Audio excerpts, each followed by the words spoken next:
this.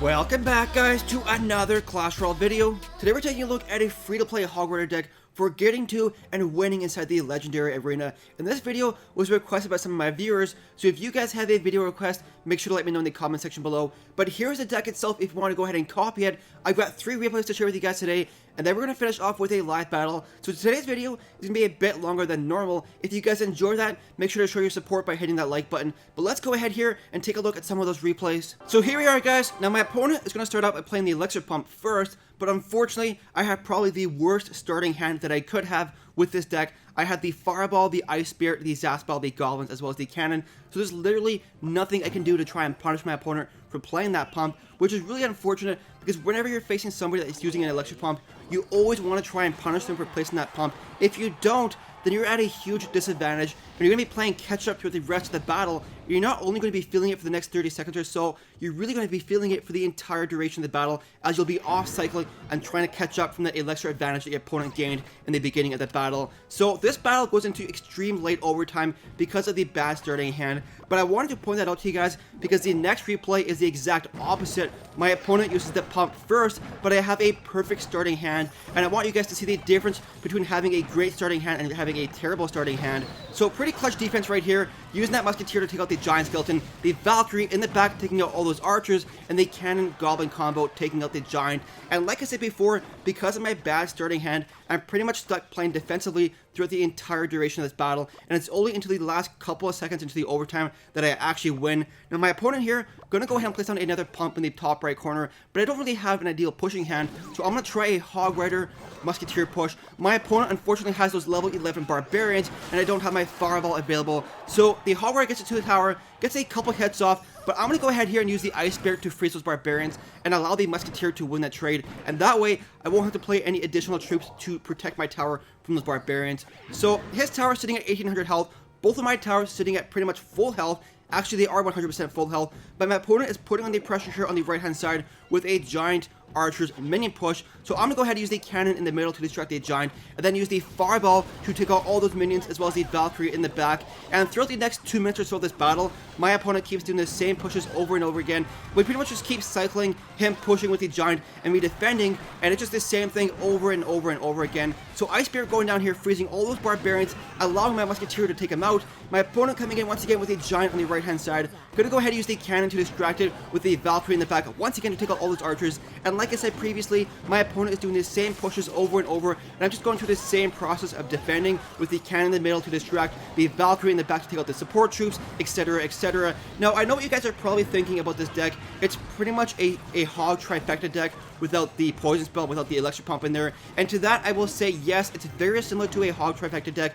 But there is a reason the Hog Trifecta is so popular, and that's because of the Valkyrie Musketeer combo being so insanely strong together. Those two cards do extremely well on defense as well as offense, and when I'm building my decks, I prefer versatility. I prefer cards that do extremely well on both offense as well as defense, and the Valkyrie Hog Rider push is actually extremely strong. What you want to do is use the Valkyrie in front of the Hog Rider, and then push it with the Hog Rider, causing the Valkyrie to move faster. And the Valkyrie is a semi-tank unit, and she'll actually tank a lot of the damage from the tower as well as the defenses, allowing the Hog Rider to get to the tower. And all I'm really doing in this battle so far is just keep playing defense and waiting for the perfect opportunity to go in with the Hog Rider, because the Hog Rider is a fast unit, and like I said before, doing a Valkyrie Hog push means you can go to a tower extremely fast and do damage to a tower, whereas if you're using a strategy like a Giant strategy, it's a pretty slow unit and it needs time to build up. And so like I said, I'm just continuing to play defensively and waiting for that opportunity where I know my opponent is low in Elixir and I can do a quick Hog Rider push to the tower to finish it off. So Musketeer going down,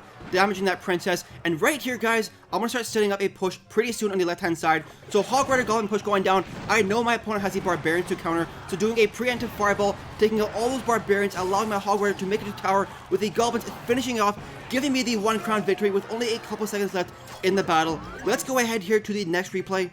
So here we are, guys, facing off against a P.E.K.K.A. Witch strategy, and my opponent actually has some fairly high card levels. His P.E.K.K.A. and his Witch are level 5, his Miner is level 2, and his Barbarians are level 11. Now, like I said in the last replay, my opponent starts out with the Elixir Pump, but this time, I have a much better starting hand, and I'm able to punish my opponent for placing down that pump. Hog Rider as well as the Goblins making their way to the tower, doing good damage for me, but unfortunately, I used that Zap spell, which looking back at it was a pretty big mistake, because the Witch was actually locked onto the Hog Rider, and if I didn't use that Zap spell, the Goblins would have actually killed the Witch, and then went on to do some good damage to the tower. But by using that Zap spell, I forced the Witch to retarget to the Goblins, killing them. So like I said, kind of a mistake on my part. Now unfortunately, his Fireball is high enough level to kill my Musketeer in one shot, which makes a huge difference on a battle, because I can't tell you guys how many times a 1 health Musketeer has come in clutch on defense, or has done several hundred damage to a tower on a counter push. So my opponent coming in here with that level 5 P.E.K.K.A. Gonna go ahead and use the cannon in the middle to distract it, and then wait for the princess to lock onto my cannon before I use the goblins in the middle there to distract the P.E.K.K.A. and then use the Valkyrie in the back to take out that witch as well as all of her skeletons. Now all I have to do is just use the musketeer to finish off that princess, and then I'm going to use that ice spirit to freeze that miner. Now looking back at it, I probably should have used that musketeer one tile to the right, because then after she killed the princess, she would have went on a counter push on the right hand side and done extra damage to the tower that was already weak. Now throughout this entire battle, I'm trying to study my opponent's patterns. That's something that's really important for you guys to do, is to try and notice patterns with your opponent's gameplay, and that way you can predict what they're going to do next. And later on, that comes in pretty important, because my opponent keeps using the fireball in the same place on offense, and I'm able to predict where he's going to use it, and that comes in pretty important on the defense. So Hog Rider coming back here, getting a couple hits off, bringing his tower down to 200 health, and now all I have to do is use the fireball to finish it off, and I will get the 1 crown lead. But I'm going to wait for the last couple of seconds in that battle, because I don't want to overextend and then lose a tower because of it.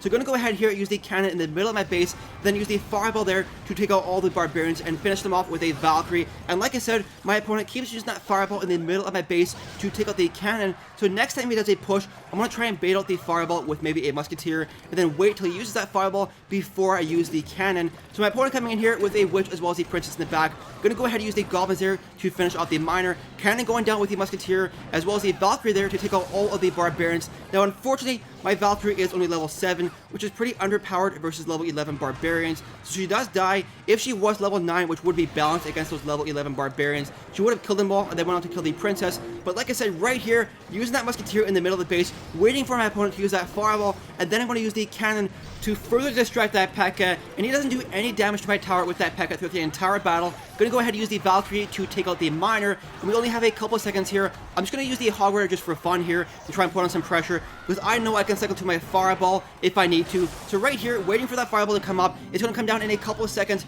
giving me the 1 crown victory. Let's go ahead here to another replay.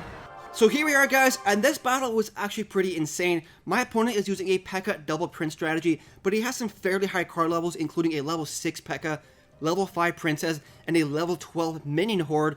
But this battle doesn't really go my way. I kind of lose in the first 3 quarters of the battle, and it wasn't until the final seconds of the battle that I make a comeback and win. But what I wanted to show you guys is to never give up on a battle, even if your chances of winning look very slim and you're facing an opponent with some higher level cards. You never want to give up, because you never know when you can turn the tides of a battle and actually win, turning those trophies that you would have lost into essentially free trophies. And I gotta tell you guys, it feels especially good to win a battle where you were losing the entire battle and you're facing off against an opponent with higher level cards. Now unfortunately, my Ice Spirit there on the left hand lane was pretty poor placement. I placed it too close to the prince and it died before it got its freeze effect off. If I would have placed the Ice Spirit like 1 or 2 tiles back, it would have froze both the Dark Prince as well as the regular Prince, and I probably would have taken nearly as much damage to my tower. So because of that mistake, my opponent has a pretty strong damage lead, but I'm still very much in this battle because his tower on the right hand side is sitting at 1300 health, and as you saw in a previous replay, all you really need is 1 strong, fast hog push to finish off a tower. Now, the bad thing is, throughout this entire battle, my opponent has been pumping up. He has 2 pumps down here, and when you're facing somebody that's using a P.E.K.K.A. double print strategy, if you allow them to get multiple pumps up in a battle, you're going to be in big trouble later on in the battle in the double elixir period, because you won't be able to defend all of these strong pushes that your opponent is setting up. But we're going to trade towers here. Hog Rider going up on the right hand side, finishing off his tower, but his prince coming up on the left hand side, finishing off my tower. Now, if you notice there, I kind of wasted a Zap spell there. Now, if you're going to lose a tower, and you know you're going to lose a tower, don't spend any elixir defending that tower if you have to, because there's no point in wasting 2 elixir defending a tower that you know you're going to lose either way. So my opponent here is starting up a pretty strong push on the right hand lane with that level 6 P.E.K.K.A. I'm going to get ready for this defense with the cannon in the middle as well as the musketeer on the right hand side. My opponent drops down the level 12 minion horde to quickly take out the cannon, but take a look at this clutch defense. The Valkyrie in the back there pulling back the Dark Prince as well as the P.E.K.K.A. My tower finishing out that level 6 P.E.K.K.A. and he drops down the freeze spell here, so the Dark Prince is doing crazy damage to my tower. Goblins finishing out that Prince, but the Princess in the back doing additional damage to my tower, bringing it down to like 300 health, so things are getting pretty close to me losing here. My tower is sitting at 500 health, but he drops down the P.E.K.K.A. in the middle of his base, and as well as the Princess, so I know he's really low on elixir right here, so I'm going to set up a push on the left-hand lane. I know my opponent doesn't have any elixir left to defend, and I also know that my opponent's minion horde is his only strong counter to my Hog Rider push, so I'm going to do a preemptive fireball, and that's actually going to allow my Valkyrie Hog Rider push to finish off his tower, and all I have to do with 10 seconds left is distract all these troops, and I should be able to hold up for the 2-crown victory. So Valkyrie going down, pulling back the P.E.K.K.A. as well as both princes, and here we are guys, only 2 seconds left, getting that 2-crown victory. Let's go ahead and do a live battle. So here we go, facing off against a level 10, giving me all good luck, and we have an okay starting hand here. Actually, that's pretty good. So, does he have the pump? Pretty much everyone I face right now has the pump, it feels like. So we're going to wait to see what he does first. Maybe a Hog Goblin push to start out with some Ice Spirit action in the back. I can't really do anything else. I don't want to start off with his hand. So we're going to wait for that and do this, and spend way too much elixir on initial push. Zap this guy right here. Freeze those. And there we go, doing some decent damage there. But now we have a counter push to worry about. So let's go ahead and use this Musketeer here. And the tower on the left-hand side should be able to finish off those Barbarians. And then we shouldn't take too much damage. Thank you, Musketeer, for turning around and finishing off those Barbarians. I really, really appreciate that. Gold star for you. And let's see here. So he has the Barbarians, the Goblins, and the Wizards so far is what I've seen. Can we do a Valkyrie Hog push, or is that too aggressive, too early? He probably has a cannon to go right now. Nope. Giant had this Zaspel available for... Nope, we're not going to use that Zaspel. We're going to save it. Maybe do a preemptive fireball. I'm expecting Barbarians in 2 seconds. There we go. Yes! Look at that. Look at that preemptive fireball there. Doing so much work for me. Distract this Giant. Oh, we're in trouble here, guys. We are in trouble. My Zaspel can't kill Goblins in one shot. Otherwise, I would zap those. So, let's go ahead and use this Valkyrie right here, please. Come on, Valkyrie. Kill them all, please. Thank you. Oh my gosh, guys. If my Zaspel was level 11... that would have been so much different right there because I wouldn't have taken nearly as much damage. I could have zapped to finish off all the Barbarians as well as the Goblins. But with that level 10 Zaspel, I just can't do that. I need about 300 more gold before I can upgrade it to level 11. So I don't want to lose this battle because I have such a strong lead so far. So let's see here. Giant coming up here. What are we going to do? Let's go ahead and use some Goblins in the back. I need to cycle to my cannon as fast as I can.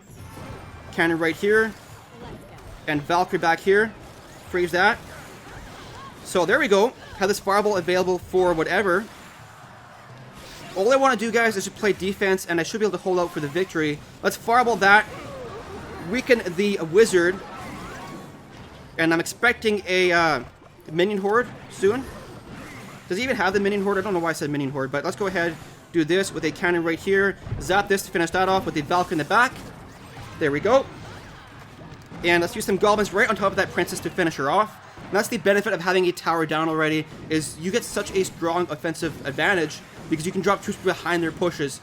So all I want to do here is just keep defending for the last 16 seconds. And let's go ahead and use an Ice Spirit here with a Fireball right here. And then use a Zaspel to finish off those guys. And then there we go, guys. Getting the 1-crown victory. Giving the all good game. So even though he had 2 legendaries in his deck, and me having none, I still was able to beat him. Just to show you guys that you can win in Legendary Arena with a free-to-play deck. And that was actually my 6th straight win with this free-to-play Hog Rider deck, so I'm doing pretty well with it and pretty impressed with it. But that's going to be the end of the video, guys. Please make sure to let me know if you enjoyed this longer video by showing your support and hitting that like button. And also, if you want to see more strategy videos like this, make sure to subscribe. But thank you so much for watching, guys, and we'll see you in the next video.